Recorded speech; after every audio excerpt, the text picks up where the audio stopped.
Greetings and welcome to this week's tarot session. Today we will be doing a spread review of the strength card spread from last week, which was interesting because it was the first spread that I've done since doing these monthly spread explorations that was based strictly around a card.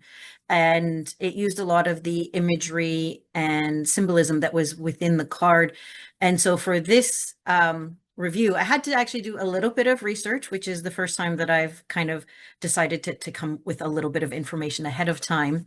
So the first thing that I found really interesting when I was doing my research is that, so this card that they're using comes from the, again, another wonderful one to have to say, the Visconti Sforza deck, which in the research I did is probably one of the earliest decks to have survived throughout and to still be kind of recognizable. Now, it was originally created as a playing card deck that eventually did, kind of move into the more oracular realm that it holds now.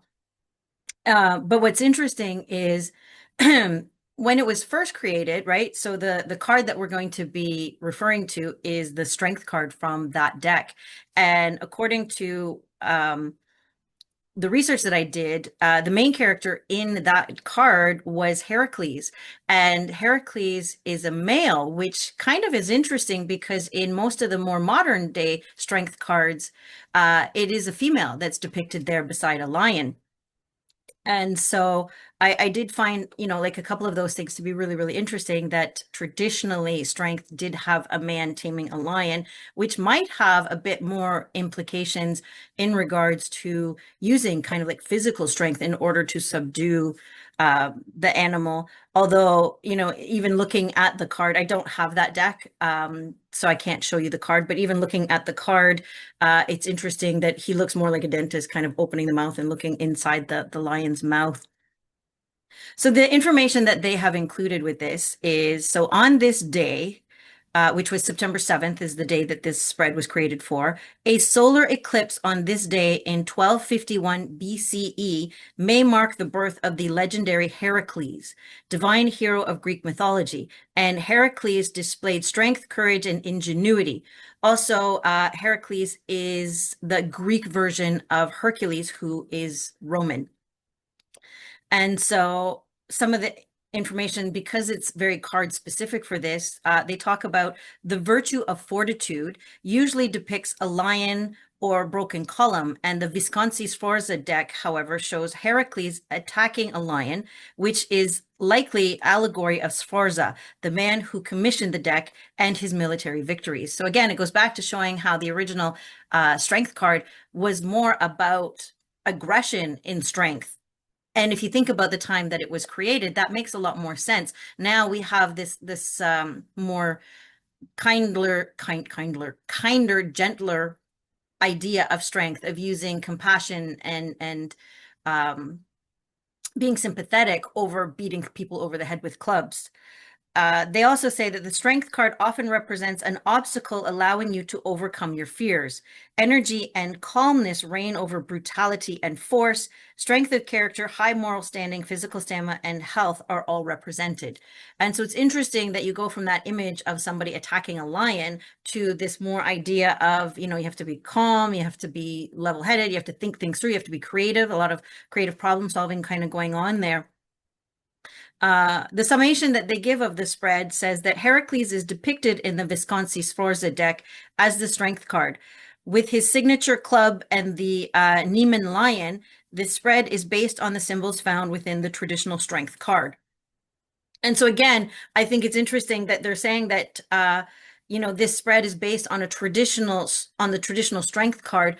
However, I think it needs to be clear that it's the traditional strength card from that deck, because from that deck forward, there's a lot of different ways, right? Like the other thing that I looked up is which came first, the Visconti Sforza or the Rider-Waite. And the Rider-Waite was in the 1909, 1920s, kind of when it was published. And this one, the Visconti Sforza, was way, way early. I think in the 1700s is when I was reading that it was kind of commissioned to be created.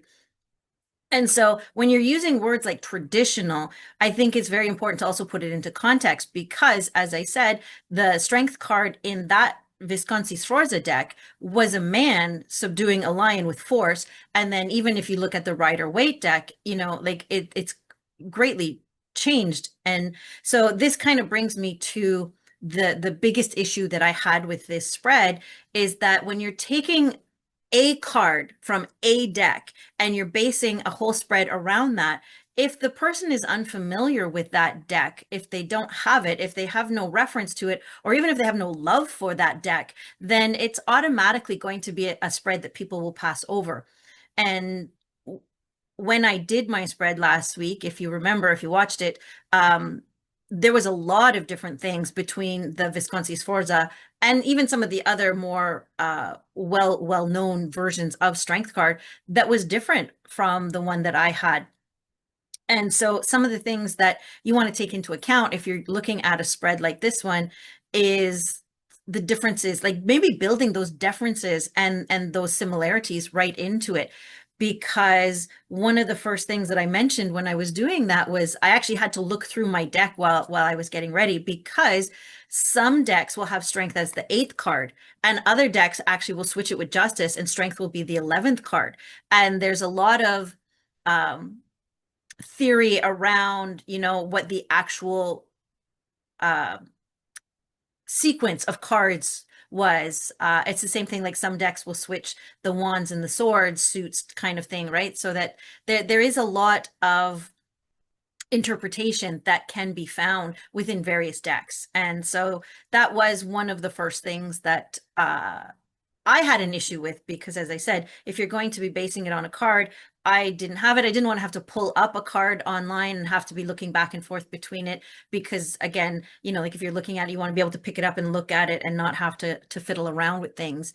So right away, it puts a barrier between somebody who wants to kind of explore strength, but might feel that they're a little bit out of the loop, I guess, because they don't have that deck, they don't have that card in which to reference for themselves.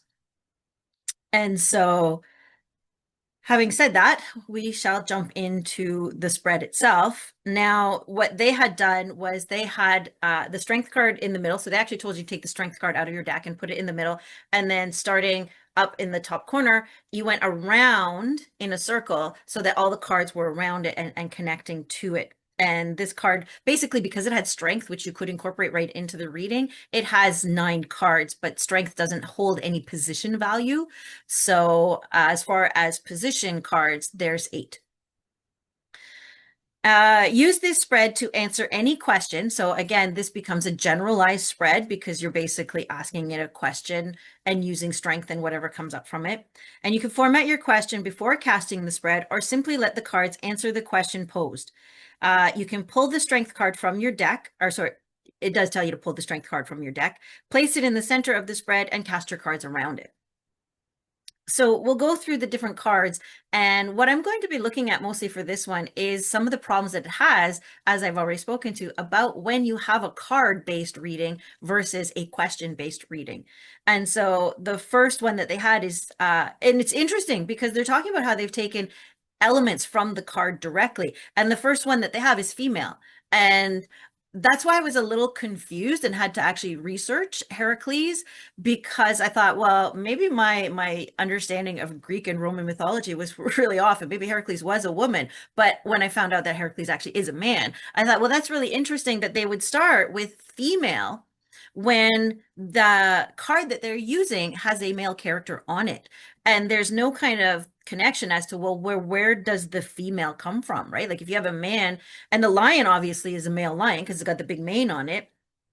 And so that's one of the things that you're kind of looking at and going, okay, so how does this kind of fit in? And so the question they have for that is, how am I reasonable?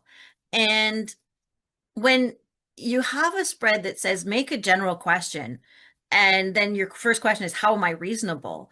I kind of look at it and think, well, that doesn't really connect to the idea of female, right? Because now this is going to get a little stereotypical and stuff like that, but in some ways, like women are not necessarily seen as reasonable, right? And so when you're looking at the women, are very creative. They're very loving, they're very nurturing. Like that female energy is all of the mother nature kind of energy. And then to go, well, how am I reasonable? One of the things that I would probably do with this is I would look at the symbols that I have on my card. And I did have a woman on my card, and I would be looking at it and asking more questions of, like, what does this mean to me? And I would have it kind of for all of the questions, for all the symbols in here, right? Because what a woman means to me is different than what a woman means to somebody else. And asking, like, what does female have to do with the question that I asked? What guidance can I get from the idea that I have of female? And I think that's kind of how I would structure most of the questions, because if you're going to base it on symbols, what you want to be able to do is understand, what is my understanding of that symbol, and how does that understanding of that symbol impact the question that I have, right? So if I'm trying to figure out how can I be strong through, say, a crisis, let's say that there was a natural disaster that occurred in your area, and you're trying to figure out, well, how can I be strong? And you're using the symbol of female and femininity, and you're thinking, well, how can that help me at this point to get through this crisis? The next symbol that they had was the lion. And my card had a tiger, and it had a white tiger. So even that is kind of interesting, because if you look at the lion and it's in its gold and browns, and then you have a white tiger that's black and white, right? Like, so right now you have a color thing that you can be looking at. So when you're looking at things like that, I think when I would go through, I would look at, again, going back to female and then to lion, looking at the card and saying, does my card have a female in it? And what does that mean? Or does my card have a lion? Well, my card didn't have a lion, it had a tiger. And so looking at, maybe instead of kind of looking at asking a question for it, looking at the similarities and differences. So if it is similar, so if I had a lion, I could then say, well, what is my understanding of lion, and how does that interpret? Now that I have a difference, I would be looking at, okay, so what does a tiger mean to me, and how is that different from a lion, and how can I take that difference, that knowing of difference, and bring it into this crisis that I'm trying to get through? The next one they had is the lemniscate, which is the infinity, the Mobius strip.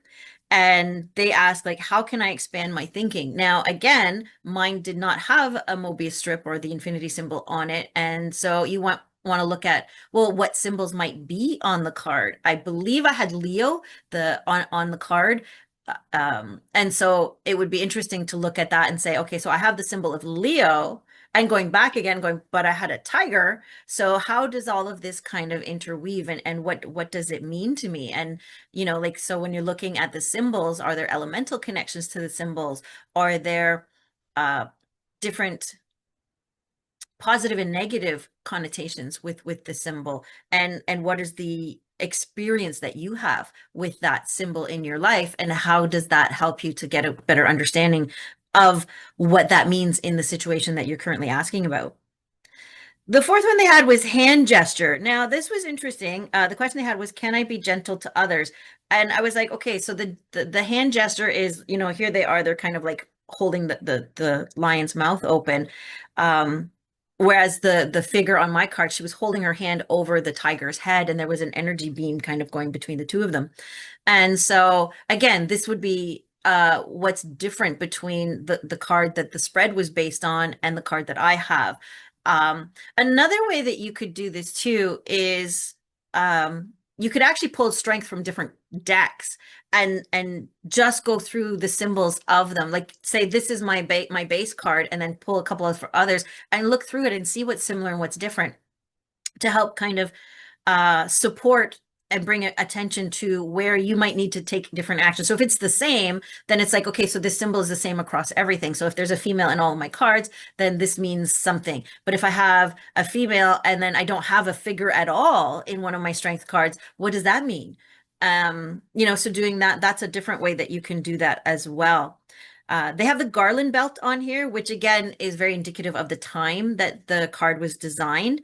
And it says, where should I place a boundary? And again, this is one of the should questions that I always do my best to avoid, rewrite, or find a different way, because should is a guilt-based question, right? There's guilt and shame based on where it's coming from, right? If you have somebody saying you should do this, then there's shame. If you're saying, well, I should, then there's guilt.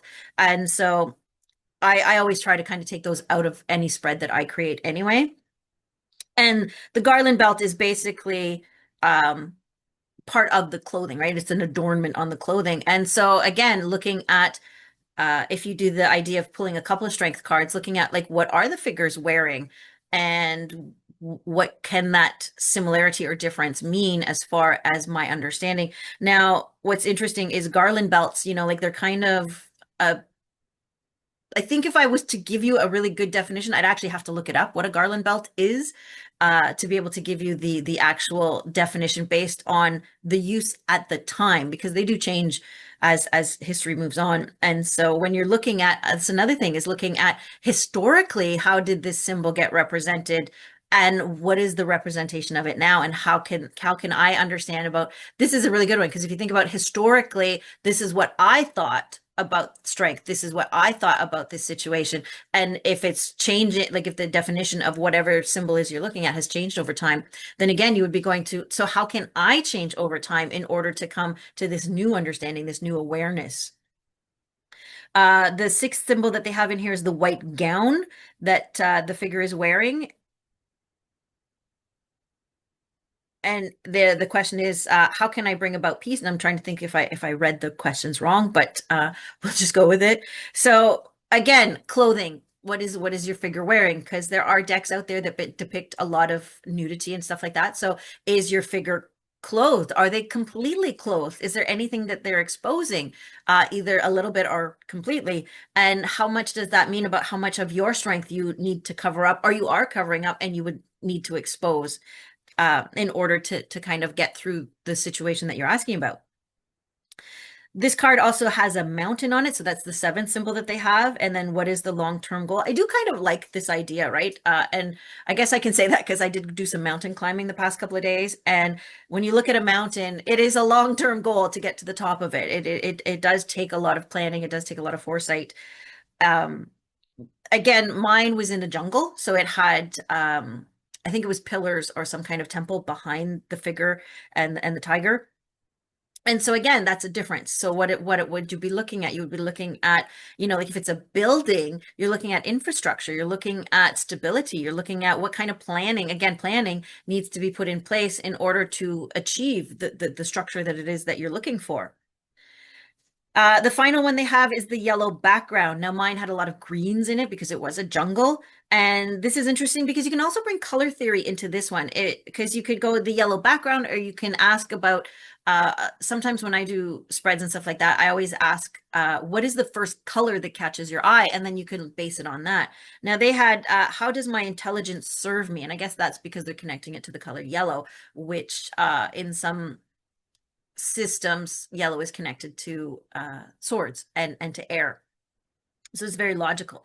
But I think if you're going to do something like that, you could also just use like a color and think about like, well, what does this color mean? You could either use actual color theory. There's a lot of different emotions, a lot of different mindsets that are connected to different colors. So you could actually do color theory on your cards, or you could ask, what's the first color that catches my eye, and what are the emotions that kind of are connected to that, and how can I use that to help expand my understanding of the situation? So there's a lot of different ways that you can do it. And again, I'm going to reiterate that if you're creating a spread for yourself and you want to base it on a card in a deck that you own, then that's fine.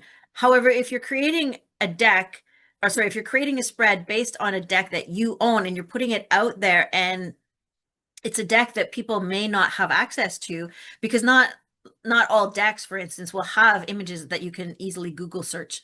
So it's important to be able to be understanding of the cards and to create a shareable spread that would take that element out of it, right? Like, because as I started with this video, like as soon as you put in this card, this is the card from this deck, that this and all the symbolism and all the everything is based from this card, and you don't have it, or if you're like me, you don't like it, then you've automatically put a barrier there. And so I think that that's something that's very important that I will be looking at. I think what I'll do over the next couple of variations is I will use some of the ways that I talked about. Like, so I might actually do one where I pull 3 or 4 different strength cards from the decks that I have, or use a strength card and basically look at the similarities and differences between the original spread card and this one, and see kind of where that comes from. So, having said that, I hope that you will join me next week for the first variation of the strength card spread.